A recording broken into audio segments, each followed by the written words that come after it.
What if we treated an ancient text like a cold case? What if we could use the tools of archaeology to investigate its claims, to, dust for fingerprints in the historical record? Well, that's exactly what we're going to do today. We're opening the file on the New Testament, and we're going to see how the testimony of one of its most detailed writers holds up under the microscope. So, let's get into it. A historian of the first rank. Now that is some seriously high praise for any ancient writer. But here's the kicker. It's who said it that's so incredible. This wasn't some biased theologian or a believer.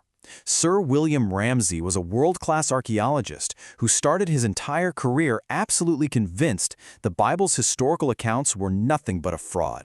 You see, Ramsay was sure that the Book of Acts was written a whole century too late, which would make it a pious forgery, not a real historical record. So he sets out, spade in hand, on a decades-long archaeological quest through what's now modern-day Turkey, totally determined to prove it was all a lie. So, what did he find? What happens when you actually put these ancient claims to the test? Okay, so before we get our hands dirty, we really need to get to know our key witness. The author we're basically putting on the stand is the guy who wrote both the Gospel of Luke and the Book of Acts. So who was this guy, Luke? Well, all the evidence points to him being a physician and a travel buddy of the Apostle Paul. But what makes Luke such a fascinating witness is his almost obsessive attention to detail. I mean, this guy doesn't just say, a governor. No, he gives you his name, his proper and sometimes really obscure local title. He describes legal procedures, sea routes, local customs, all with this incredible precision. It's that level of nitty-gritty detail that makes his work a perfect candidate for an archaeological fact check. All right, it's time to crack open the evidence locker. We're going to see how Luke's specific claims stack up against what's literally been dug out of the ground. And we'll start with some details that, for centuries, critics were sure were proof that he got it all wrong. And right away, a really clear pattern starts to show up. Okay, check this out. For centuries, critics just laughed at Luke's use of the word politarch. No other writer used it. They said, see, an obvious mistake. And then, bam. Archaeology starts digging and they find 19 inscriptions with that exact title, 5 of them in the very city Luke was writing about. The same thing happened in Cyprus. Skeptics insisted the governor's title was wrong, but an inscription later proved Luke's term, proconsul, was exactly right. And the evidence just keeps piling up when we move from job titles to actual people. For the longest time, Pontius Pilate was only known from the Gospels. That is until 1961, when his name was found carved right into this limestone block. An inscription from Delphi doesn't just confirm a guy named Gallio existed, it confirms his exact title and helps historians date Paul's time in Corinth with amazing accuracy. We find a pavement in Corinth naming Erastus the city treasurer, inscriptions for Lysanias, even evidence for Quirinius, a key official in the Christmas story. One by one, the names just check out. And it's not just about who was there, it's about where they were. For example, the Gospel of John mentions a pool of Bethesda with 5 covered porches, a weird detail people just blew off as fiction. Until, yep, you guessed it, they dug it up in 1888, 5 porches and all. The Pool of Siloam, another key location, found it.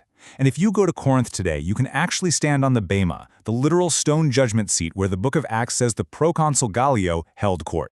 Okay, so seeing these little individual pieces of evidence is cool, right? But what happens when a whole bunch of them all point to the same event? To see how it all fits together, let's zoom in on one single story from the Book of Acts, the riot in the city of Ephesus. So Luke sets the scene for us. There's this silversmith, Demetrius, and he's worried that Paul's preaching against idols is going to tank his business. So he starts a huge riot, gets a mob all worked up, and they drag Paul's friends into the city's theater. Now, when Luke says they rushed to the theater, you might be picturing your local playhouse. No. Archaeologists have found this thing. We're talking about the great theater of Ephesus, and it could hold, get this, 25,000 people. That one fact alone tells you the scale of what Luke is describing. This wasn't a small scuffle. This was a citywide meltdown. And why would a whole city panic like that? Well, it all comes down to the Temple of Artemis. And listen, this wasn't just some local temple. This was one of the 7 wonders of the ancient world. It was 4 times the size of the Parthenon in Athens. The Artemis cult was the economy of Ephesus. Demetrius wasn't just worried about his own paycheck, he was defending a massive religious and economic engine. And this is where it all just clicks together. It's beautiful, really. Archaeology confirms the massive theater exists. It confirms the incredible scale of the temple. It's even unearthed the very types of Artemis statues that Demetrius and his buddies would have been making. And crucially, inscriptions confirm both the booming silversmith trade and the city's official title as temple guardian of the Artemis cult. Every single detail Luke mentions, the place, the motive, the industry, the civic pride, it's all backed up by the physical evidence. His account fits the scene like a key in a lock. So, we've looked at the exhibits, we've examined the evidence. What's the final verdict from the detective's desk? What can we really conclude from all of this? This is where we have to be really precise. Now, we've got to be realistic here.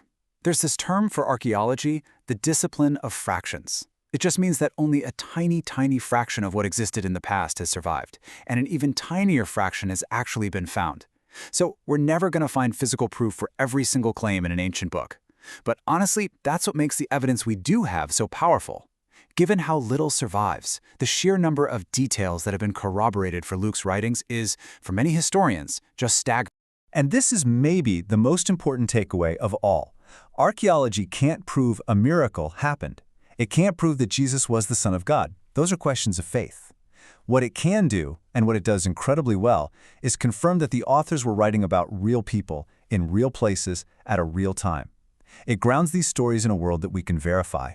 It shows that the stage, the props, and the supporting actors in the background, they all check out.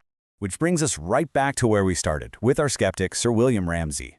After 30 years of digging, the overwhelming weight of the evidence forced him to completely change his mind and conclude that Luke was, in fact, a historian of the first rank. And so that leaves us with one final thought to chew on.